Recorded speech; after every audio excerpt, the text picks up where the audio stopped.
It's Wednesday, November 4th, 2020, and this is another socially distant edition of KBIA's Views of the News. Our weekly roundtable on media behaviors comes to you from various spots within the Missouri School of Journalism. I'm in the Futures Lab studio in the basement of the Reynolds Journalism Institute, and my colleagues, Earnest Perry and Kiely, are in other corners of our complex. Hello to you, Earnest.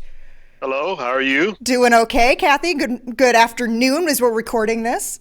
Yes, good to see you so far and yet so near. Yes, well, it's been a long couple of hours, a long night. It's been a long morning, and now we're making our way through a long afternoon. I just mentioned it's afternoon. We should note that we record this show on Wednesday afternoons at 2 p.m. So some of you might be watching in real time through our Facebook live stream or watching it on demand. Some of you might be listening to this on KBIA or watching it on a tape delay on television.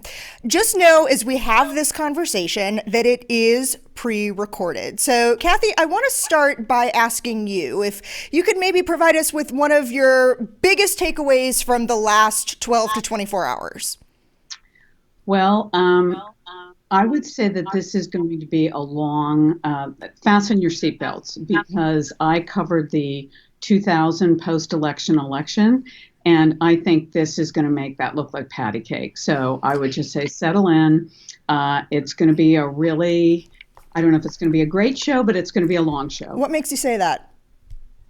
Well, I think because I think Democrats, Biden supporters, I think had hoped to really score a knockout punch early last night. They had hoped that some of these states that they were hoping to flip, like Florida or North Carolina, would go early, and that then this would be an unquestioned, the results would be unquestioned. I think by pushing this result later into this week, it looks like it encourages what President Trump had already signaled he planned to do, which is a succession of legal battles. And having been involved covering those in 2000, I think, this could go right up to Inauguration Day. Ernest, response or reaction to that? I think that, Kathy brings up some very good points. I'm not sure whether it's going to go up to Inauguration Day, but it's definitely going to be a battle along the lines of what we saw in 2000, mainly because, Trump had signaled that this is where he was going to go if the results came out this way. I mean, it is quite interesting that what happened to Hillary Clinton in 2018 appears to be happening to President Trump. I mean, not 2018, 2016 appears to be happening to President Trump here in 2020. And we didn't see a lot of those legal challenges under Clinton, but you definitely can expect it to be this way under Trump, because they literally saved a lot of their campaign money for just this. So as Kathy said, hang on, we're going for a ride. So that ride, I don't want to say it started, it continued in the very, very early hours of this morning, 2 o'clock this morning, when the president did go on the air and say that he had won the election. And he had hinted that that was going to be happening. There were also insiders who said that this was going to be decided on election night because that's what he wanted. One of the things, though, and I will be the first to say I was asleep by the time this happened, but one of the things that was most interesting to me as I was going back and reading about what happened, watching some of the clips, was that all of the major networks ended up cutting away from the President of the United States lying about winning re-election. I thought it was a very interesting a move that all of the networks did that. Yeah, and you noticed this morning, when I heard the stories about the president's remarks, they were all couched with all kinds of qualifying language saying, this isn't true. So this is a perfect example of, to coin the phrase that Kellyanne Conway famously coined at the very beginning of the Trump administration. Alternative facts. Yeah. Ernest, you were about to say something. I had. Well, no, I was gonna along the same lines. I mean, I think that they had many of them knew that this was going to happen. I mean, not that Trump was signaling it or his people said anything, but they were like, if it's close, he's going to claim that he's won the election. And sure enough, that's what happened. And they all said, at least most of them said, we're not going to contribute to what is already a stressful process. And we know that this is going to lag on for another couple of weeks. Just the counting of the ballots alone, as we sit here, has already been predicted to stretch out until Friday, because Pennsylvania is not going to have its mail-in ballots counted until Friday at the earliest. So, we won't know where Pennsylvania is, and it could be the one state that sort of tips everything over, even though as we record here right now, Biden has more ways in which to win this election than Trump does. One of the other things that was really interesting, Fox News, well, we saw all of the networks being really guarded in how they were calling races, trying to prevent that that moment from 2000 where they had to pull back Florida and everything fell apart from there. And so you saw the networks being significantly guarded in their calls. If I spent most of the evening watching MSNBC, NBC, and ABC, and I noticed throughout the night they were usually behind what the New York Times had and even further behind the Associated Press. Interestingly enough, the first to call Arizona was Fox News. And many a times when Fox News, when people asked about it, it was clear from hearing from different insiders that this decision for Fox to go ahead and call Arizona was infuriating to him. Word of that gets to those on set who ask the person from their numbers desk, are we sure about this? And that guy says, that journalist who's crunching those numbers, to within 4 standard deviations. We know we've got Arizona. Thoughts about Fox being the first and so adamantly, Ernest, let me ask you about that, so adamantly to call that first flip state? Yeah, I mean, that was surprising to me that Fox would be the one stepping out there. It was kind of interesting because sort of when I tuned in to the election results this morning, you still had many of the other networks basically saying that, no, we don't know about Arizona. And then they put in the caveat, however, it has been called by others. By other networks. And they didn't, by the networks, they didn't say which. And so to the, I guess the untrained eye, you kind of go like, okay, what other network are we talking about? And then you start flipping channels trying to figure out who did it.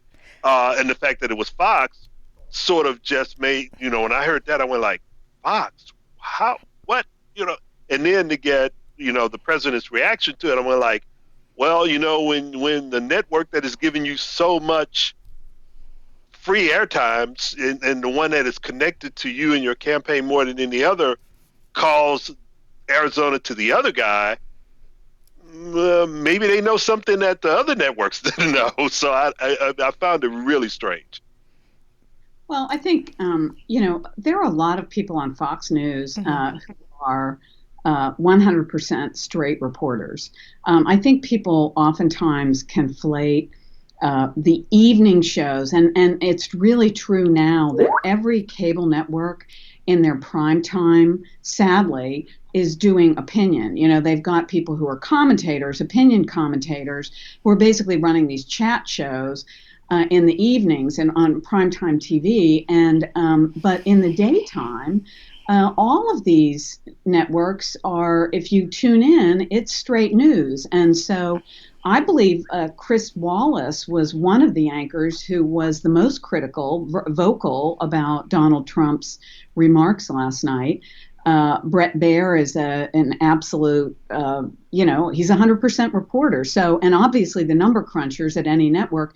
I think people need to understand that journalists are proud of their work. We are proud of what we do, and we want to be accurate. And so there may be some people at these networks who are kowtowing to what they perceive to be the boss's biases, but most journalists aren't that way. And I think it's really important for people to understand that. So, as we talk about being proud of our work, let me ask you, and Kathy, I'll start with you, then we'll go to Earnest. Anything that you have seen either during the day yesterday, last night, today, that really impressed you, something that you as a journalist are proud to say, hey, I know that person who did that cool thing, or if you haven't seen this yet, you really need to check this out? There isn't one thing. I've seen and watched a lot, and I feel like if I singled somebody out, I'd be unfair to people who are working hard. I would say the thing that impresses me is the teamwork. Uh, Obviously, we know because we know what's involved in putting together these projects, these packages, that you can't do this kind of coverage on deadline and be accurate and be comprehensive without a big team of journalists behind you. And I would say some of the infographics I've seen on some of the major national websites and even some of our local websites like the Columbia Missourian, the maps that people are producing and the things that really, I think, make a very complex situation. We've got the control of the House was at stake, the control of the Senate is still at stake, and the White House too. And I think a lot of those infographics have been spectacular, frankly. And I also think something that you called out, Amy, which is the measured way that this has been covered, and the heavy emphasis on explanatory journalism as opposed to clickbait really has been important, and I think it reflects really well on our profession. Ernest, you like to talk about the idea and the importance of context. And maybe what Kathy's really talking about in that measured response is that journalists have done a really good job of putting what is happening right now, today, into context and reporting it in a way that really educates while it informs, while it gives people what they need. I would agree with the statement that you just made. I mean, the journalists right now at this particular moment, and even going into when the polls were closed, have demonstrated to me a lot of patience. And I think the fact that they're being patient is helping the country to be patient with what's happening.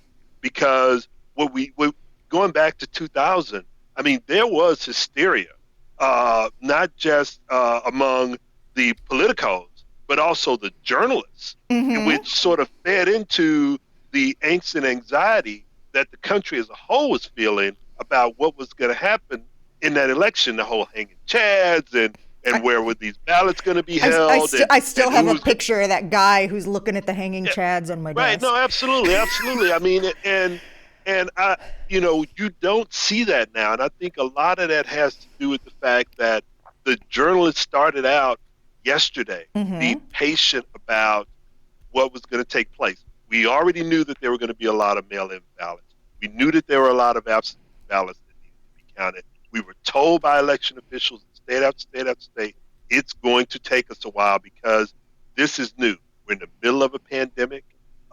We are dealing with economic upheaval.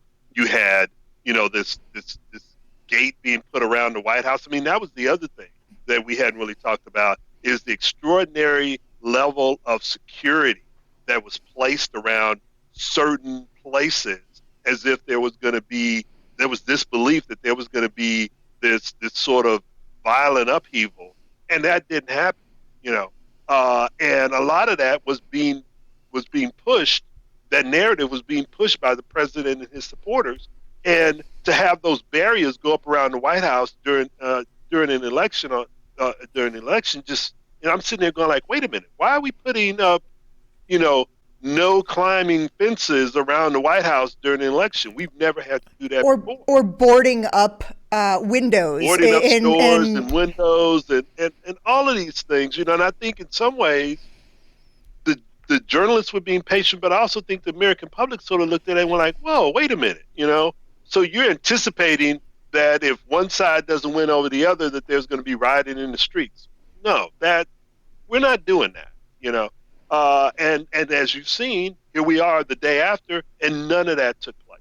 You had sporadic instances of issues where people were intimidated, that sort of thing, But but nothing none more of that the was sort out of of the widespread. nothing that was Oh, out of the absolutely. ordinary. I mean, not to say that it's good that it was ordinary, but it was the run of the mill election intimidation. It was the regular Right, long lines. It was right. the same issues that we have in every election, and work our way around. And when that happens, polls stay open And a little bit and later. It's during, why we're still waiting on Nevada. no, absolutely. And there was measured coverage of all of it. And I think that was probably to me one of the things that I really thought that journalism did well yesterday. So Yeah, and I'll yeah, go ahead, say Kathy. specific I couldn't think of before, but I think you've seen a number of publications. I'm thinking of one in particular in the New York Times that because it was about Pennsylvania, my home state, but Sure. where you've seen people go in, but even here, the Columbia Missourian, and do interviews before the election with the elections officials. So really talk about last night on KOMU, we had a reporter right in the elections department showing people through the window, people counting the votes. And I think what that does is it tells people, again, just like we journalists are proud of our work, the public servants who do this every year and don't usually get as much attention as they're getting this year when there's COVID and a lot of complications in the vote count. But they are doing their job as professionals. And I think that's reassuring to people to know these aren't a bunch of hacks. These are actual public servants who do this year in and year out. And I think the journalistic focus on these usually unsung heroes is helpful and deserved. And it's good And storytelling. Yeah. this is one of the things that I think is going to make it difficult for the Trump administration to claim that there's some sort of voter fraud, because there was this transparency on the part of these election officials that allowed journalists to come in and actually watch them do their jobs, and people can see in real time what they're doing. That's going to make it awfully difficult for the whole narrative of voter fraud or some sort of mishandling to take hold. So, Ernest, I'm going to give you away a little bit. We were talking before the show and about how late we each made it up what we were watching. And you said that you decided, thinking back about some past elections and how things had gone, that it was going to be a night of rest and relaxation, that it was going to be something you'd catch up on this morning, which I think for a lot more people than you might have thought, or that we might as journalists think, was kind of sort of the norm. So as you woke up this morning, what were some of your very first reactions compared to, say, when you and I were sitting around the table together in a not so socially distant conversation, just like this one with Mike McKean? I would say for me, I felt a lot less stress when I woke up this morning than I did 4 years ago, when I actually watched and waited and watched and waited to see what was going to happen. And I made that conscious decision that, I'm not going to do that this year, because I just had a sense that it was going to be this tight. And listening to, like I said, listening to the election officials and others. So when I got up this morning, got up, hopped on the treadmill, turned the TV on, like I've been doing the last couple of mornings, and say, okay, let's see what happens. And when it all pulled up, I went like, kind of what I thought was going to happen. Pretty much happened. And so now I can just go on with my day, and we're in it. As Kathy said at the opening of the show, now we sit back and we see what happens, because we're going to be in this for the long haul. So Ernest Perry with a lower heart rate and lower blood pressure than I this morning, because I mentioned I was watching I was watching MSNBC, NBC, ABC, flipping back and forth. I also had the laptop sitting on top too, and was going back and forth in two different browser tabs between online streams that were being done locally here in the Columbia Jefferson City market, both on KMIZ and on KOMU. Kathy, you were involved in the KOMU stream that was done here at the RJI studio with Jim Reek. Why don't you talk about a little bit of what went on there and how that made local television coverage a little different this year? Yeah, well, KOMU decided to provide coverage outside of the regular TV platform.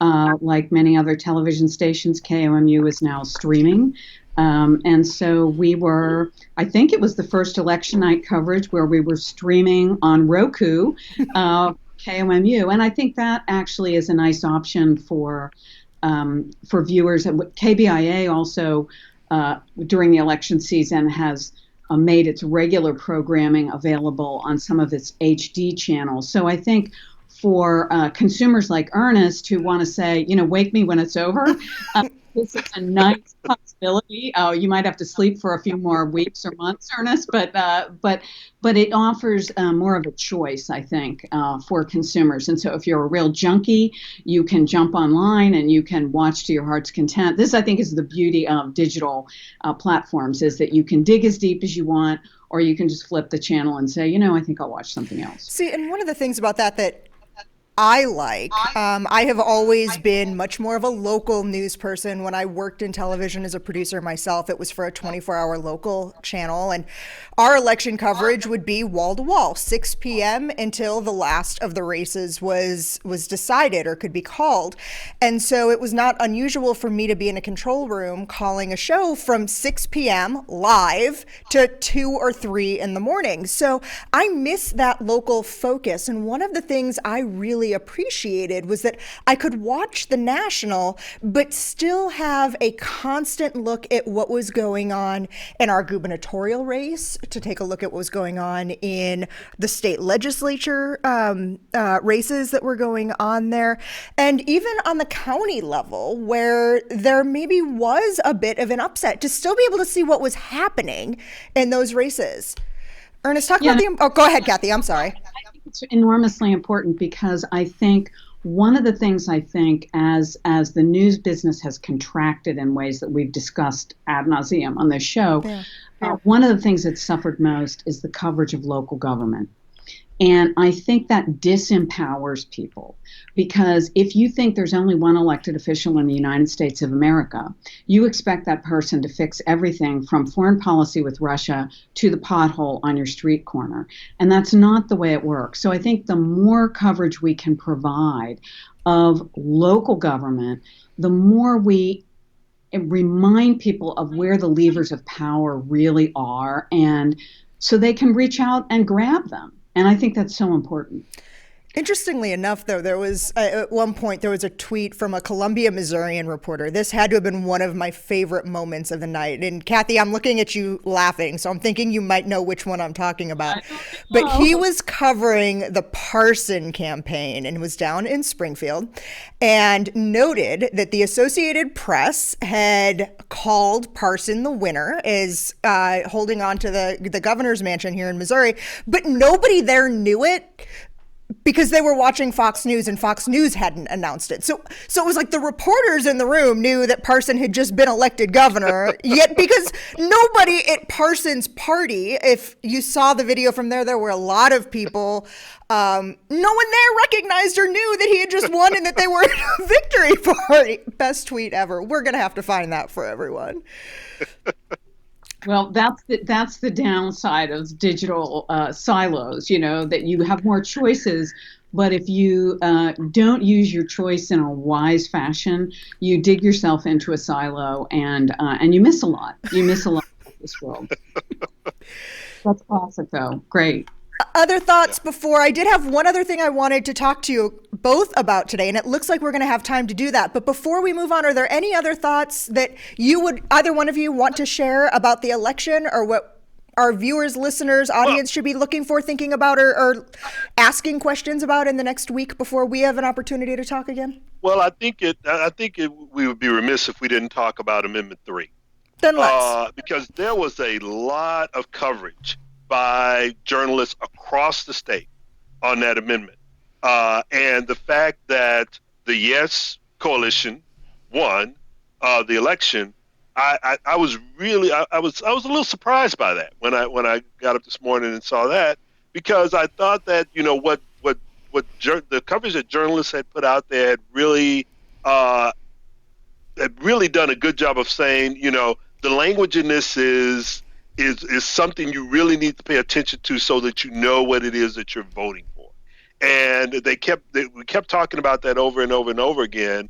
But when you see some of the postmortem, it's going to be interesting to find out whether or not that coverage was effective in being able to do that, because the vote went yes and not no, and it pretty much wiped away so how would you a measure vote that was taken 2 years ago. How would you measure that then? Because on the face of it, as somebody like me who doesn't do a whole lot of communication research, my first thought is, well, it obviously wasn't effective, because that education campaign, people didn't understand what they were. Well, maybe they did understand what they were voting for, but in such Maybe a way. did. I mean, that's what we're trying to. That's what we need to try to find out, is whether or not they did understand what it was that they were voting on and went that way.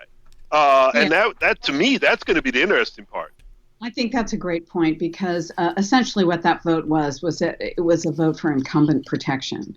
So really the main interest group that would be behind that yes vote would be the current elected officials in the state of Missouri, which is actually a quite small group when you think about that over the entire population. Who pretty much also all won re-election last night. Right, yeah. Yes, and so it's a big vote, because it will decide who controls the redistricting. So it really effectively has a huge impact on political control in this state for the next 10 years. And somebody did a really great job of protecting incumbents on that vote. And I would say, I wonder if it was the effectiveness or ineffectualness of the media coverage, but I would also wonder, was there some political communications that were under the radar that we did not really notice? I know there was a lot of money spent in this race, but where was that money spent? Where did it go? And how was it actually reaching people? And I think it's harder to say now, because so much political communication is on social media, and some of it's walled gardens that we, if you're an outsider, you can't see into. So let me compare this for a second then to the right to work amendment that actually was kind of in the same way before Missouri voters. What was that? Maybe about a year and a half ago. Kathy, was that before or after you got here? I don't remember. Do you remember? Right. Yes, okay. I remember. So we're looking at about 1.5 years ago. And that was an amendment that really passed specifically because of Columbia, Springfield, Kansas City, and St. Louis, and nowhere else. I think it would be an interesting comparison to look at how that messaging was done compared to Amendment 3. Yeah, I mean, go ahead. I was going to say, I would say the difference between the right to work in this amendment was that this amendment was being voted on during a presidential election. And one of the things you'd have to also look at is how many people voted straight ticket. Mm-hmm. Even though we don't really have that, you have people who bubble that in. And if they connect a yes vote to a Republican vote, chances are that had a huge impact and a huge influence on how that amendment went the way it went. Okay, well, that music means we are out of time for today. I'm sorry I didn't get to ask you that other question. Maybe we'll try it next week. I'd like to thank all of you for spending the last half hour with us. Remember, we are available wherever you get your podcast downloads, including iTunes, Spotify, and Stitcher. You can like us on Facebook or follow us on Twitter. Our handle is @ViewsOnKBIA. And of course, you can also find us right under both the programs and podcast tabs at kbia.org. These are all great ways to watch and listen to our program. Again, leave us comments, questions, or just say hi. Our thanks to RJI's Travis McMillan for directing today's show, Aaron Hay for handling the audio, and Tim Pilcher for our original theme music. I'm Amy Simons. We'll see you again next week.